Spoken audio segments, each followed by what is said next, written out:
Hello and welcome back to A Christmas Carol, Annotate with me. We are now on stave 4. Towards the end of stave 3, we know that Scrooge came into the presence of the final ghost. So this stave 4 is all about the last of the spirits and how this particular spirit affects him the most. So you might want to pause here so that you can go and grab your copy of A Christmas Carol, a highlighter and a pen, and your printed copy of the revision booklet, which there is a link for in the description box below. Okay, so this is the revision booklet where we record the key quotations at the end of each video. So let's get started. The phantom slowly, gravely, silently approach. So here there's the use of the rule of 3. So 3 present continuous verbs to describe the phantom's arrival, the ghost's arrival. So we've got the vocabulary relating to death. So gravely, for example, is a play on words with meanings of grave, so as in serious, and a grave, so the place where dead bodies rest. So grave as in serious and grave as in dead body's grave. We've also got the word shrouded later on. So throughout this we've got lots and lots of vocabulary relating to death. A shroud is the cloak used to cover a dead body. When it came near him, Scrooge bent down upon his knee. So we've got the imagery of Scrooge here bending down in a mark of humility. Also an image usually associated with begging. So could it be argued that Scrooge is asking for mercy from this ghost, or is pleading for forgiveness in this stage? Because this is the type of imagery we usually associate with people asking for mercy and forgiveness. Could it also be argued that this is an altered Scrooge, because Scrooge knows what is going to happen now and no longer asks the ghosts their purpose? He didn't ask the ghost of Christmas presents either, so we get the sense or the impression that there is an altered Scrooge, and as we continue to read we see a really altered Scrooge throughout this entire stave. For in the very air through which the spirits moved it seemed to scatter gloom and mystery. It was shrouded in a deep black garment, which concealed its head, its face, its form, and left nothing of its visible save one outstretched hand. But for this it would have been difficult to detach its figure from the night and separate it from the darkness by which it was surrounded. So here we say that Dickens is saying that the ghost's face is indiscernible, so you can't tell what his face looks like. It's almost invisible, or it's shrouded or concealed, which makes it even more scary, the image of this final ghost. He felt that it was tall and stately when it came beside him, and that its mysterious presence filled him with a solemn dread. He knew no more, for the spirits neither spoke nor moved. "I am in the presence of the ghost of Christmas yet to come," said Scrooge. The spirits answered not, but pointed onward with its hand. So this ghost doesn't answer any questions, he doesn't speak, but points forward. Perhaps because Scrooge will have the power to change the future, this ghost's lesson may be most vital, so Scrooge essentially has to learn it on his own. Therefore the ghost doesn't speak to him in order to help him. It's a lesson that he needs to learn by himself for it to be the most impactful. "You're about to show me shadows of the things that have not happened, but will happen in the time before us," Scrooge pursued. "Is that so, spirit?"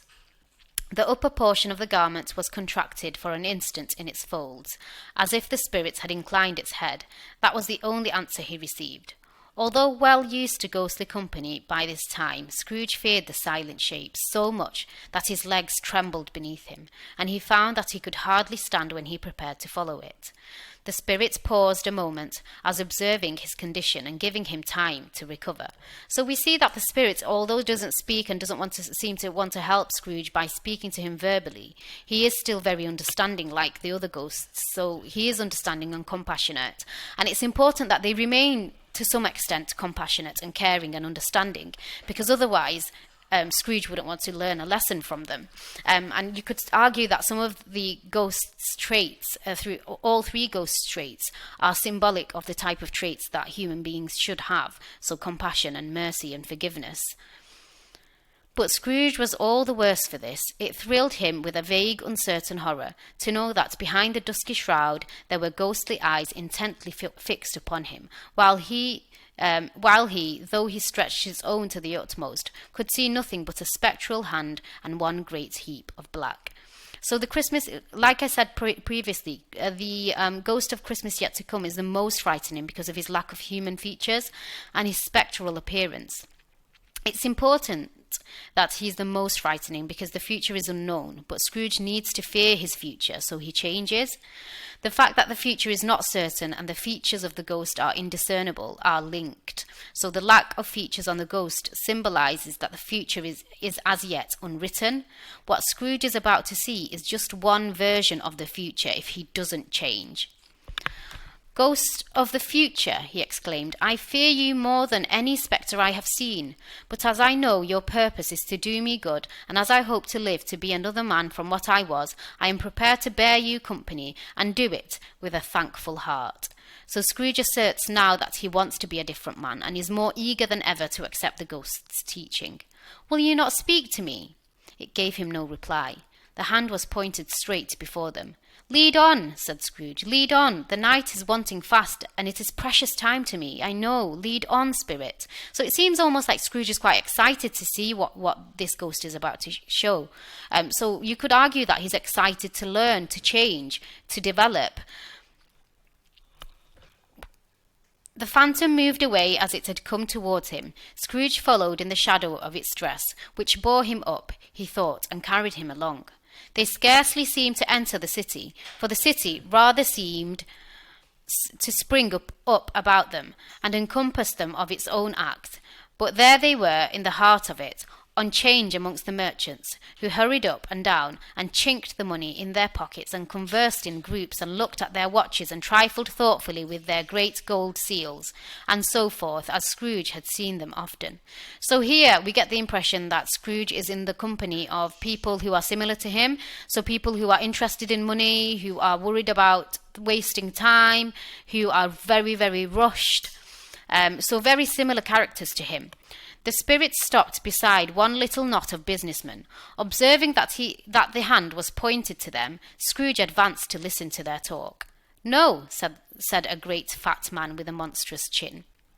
So we see that throughout this part of the stave, lots of unflattering physical descriptions are included to make us understand that the characters are unpleasant people, which is then confirmed in the way they speak about the death and the funeral.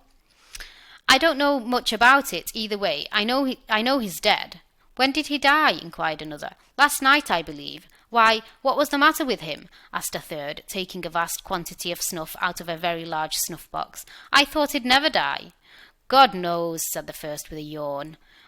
"What has he done with his money?" asked a red-faced gentleman with a pendulous excrescence on the end of his nose that shook like the gills of a turkey-cock. So the men are presented as self-interested and greedy, much like Scrooge was. They are disinterested in the death of Scrooge. So Scrooge doesn't know, obviously, that they're talking about him in this instance. So they're disinterested in the death of Scrooge, which is the result of his actions in life, the way he's behaved with people in his life. "I haven't heard," said the man with the large chin, yawning again. Left it to his company, perhaps. He hasn't left it to me, that's all I know." This pleasantry was received with a general laugh. "It's likely to be a very cheap funeral," said the same speaker, "for upon my life I don't know of anybody to go to it. Suppose we make up a party and volunteer?" "I don't mind going if a lunch is provided," observed the gentleman with the excrescence on his nose. "But I must be fed, if I make one." Another laugh. "Well, I am the most disinterested among you, after all." So it is important to note that Scrooge is unaware at this stage that the businessmen are talking about his own death, so that it can become a bit more impactful when he learns that it's his own death that they're speaking about. Said the first speaker, "For I never wear black gloves and I never eat lunch, but I'll offer to go if anybody else will. When I come to think of it, I'm not at all sure that I wasn't the most particular friend, for we used to stop and speak whenever we met. Bye-bye." Speakers and listeners strolled away and mixed with other groups. Scrooge knew the men and looked towards the spirit for an explanation. The phantom glided on into a street, its finger pointed to two persons meeting. Scrooge listened again, thinking that the explanation might lie here. He knew these men also perfectly. They were men of business, very wealthy and of great importance. He had made a point always of standing well in their esteem, in a business point of view, that is, strictly in a business point of view. So it's important that he gains respect from these men. He finds them very respectable because they are wealthy and important men. So he's always made it a point and made the effort to engage with these men only strictly on business terms. "How are you?" said one. "How are you?" returned the other. "Well," said the first, "Old Scratch has got his own at last, eh?" "So I'm told," returned the second. "Cold, isn't it?" "Seasonable for Christmas time." "You're not a skater, I suppose?" So, the richer class of the businessmen do not discuss Scrooge's death for as long as the others. The previous ones discussed his money. As these two particular men here are richer, they're not interested in his money, and therefore they are even less interested in his death. It will be particularly upsetting to Scrooge later to realize that these men are discussing him, because he attempted to be held well in their esteem. Remember that Bell accused Scrooge of fearing the world too much, so fearing what other people thought of him too much, or people who he deemed as important thought of him. So even when Scrooge was trying to be respected, he failed, and he failed because he was trying to gain importance through the worst possible people. No, something else to think of. Good morning. Not another word. That was their meeting, their conversation, and their parting. Scrooge was at first inclined to be surprised that the spirit should attach importance to conversations apparently so trivial, but feeling assured that they must have some hidden purpose, he set himself to consider what it was most likely to be. So Scrooge's reflection that he will remember these words and work out their meaning reveals a changed character. He is no longer the stubborn and dismissive man that spoke to Marley's ghost in Stave 1. They could scarcely be supposed to have any bearing on the death of Jacob, his old partner, for that was past, and this ghost's province was the future. Nor could he think of any one immediately connected with himself, to whom he could apply them, but nothing doubted that to whomsoever they applied, they had some latent moral for his own improvement. He resolved to treasure up every word he heard, and everything he saw, and especially to observe the shadow of himself when it appeared, for he had an expectation that the conduct of his future self would give him the clue he missed, and would render the solution of these riddles easy. He looked about in that very place to his own image, but another man stood in his accustomed corner, and though the clock pointed to his usual time of day for being there, he saw no likeness of himself among the multitudes that poured in through the porch. So he's looking for himself in this scene, and he's wondering where he is in this particular scene. It gave him little surprise, however, for he had been revolving in his mind of change of life, and thought and hopes he saw his newborn resolutions carried out in this. So he was hoping to see the improved version of himself in this future, but actually, obviously, this particular ghost is going to show his death, which he's not prepared for at all. Quiet and dark, beside him stood the phantom, with its outstretched hand. When he roused himself from his thoughtful quest, he fancied from the turn of the hand and its situation in reference to himself, that the unseen eyes were looking at him keenly. It made him shudder and feel very cold. They left the busy scene and went into an obscure part of the town where Scrooge had never penetrated before, although he recognized its situation and its bad repute. So the scene described in this paragraph here would have been unrecognizable to many of Dickens's readers, who would have been obviously the rich, who would not delve into the insalubrious parts of town that Dickens describes. He includes this description of misery and destitution to again warn his readers of the impact of neglecting the needy. The ways were foul and narrow, the shops and houses wretched, the people half-naked, drunken, slipshod, ugly. Alleys and archways, like so many cesspools, disgorged their offences of smell and dirt and life upon the straggling streets, and the whole quarter reeked with crime and filth and misery. Far in this den of infamous resort there was a low-browed beetling shop below a penthouse roof, where iron, old rags, bottles, bones, and greasy offal were bought. Upon the floors within were piled up heaps of rusty keys, nails, chains, hinges, files, scales, weights, and refuse iron of all kinds. So we already know that the poor lived in extreme desperation, especially if you think of the images of ignorance and want at the end of stave 3. So money was to be made from dead people's possessions, and this is sort of a collection of dead people's possessions that people have collected in order to sell on. Secrets that few would like to scrutinize were bred and hidden in mountains of unseemly rags, masses of corrupted fat, and sepulchres of bones. So sepulchres are a room made of rock or stone in which a dead person is laid or buried.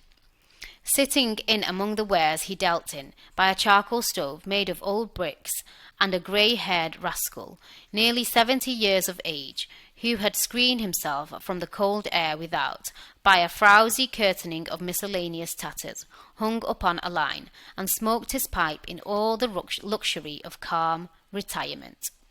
So we're going to finish here. In the next scene, we will be meeting two really, really important characters. Well, actually, three really important characters who mark the final change, I would say, of Scrooge. Okay, who really, really scare Scrooge into believing that if he doesn't change, then he will be he will amount to a life of full doom. Okay, so we're going to finish here. I'm now going to show you the quotations that we have collected for this section. So stave 4, Scrooge's death. These are the quotations that we have collected. You might want to pause it here so that you can record them in your own quotation booklet if you have managed to print it off. Like I said at the beginning, if you haven't managed to print it off, then an empty copy of this will be available in the description box below. If you are interested in having just the annotated copy, then please make sure you get in contact with us and we'll be happy to help you with that.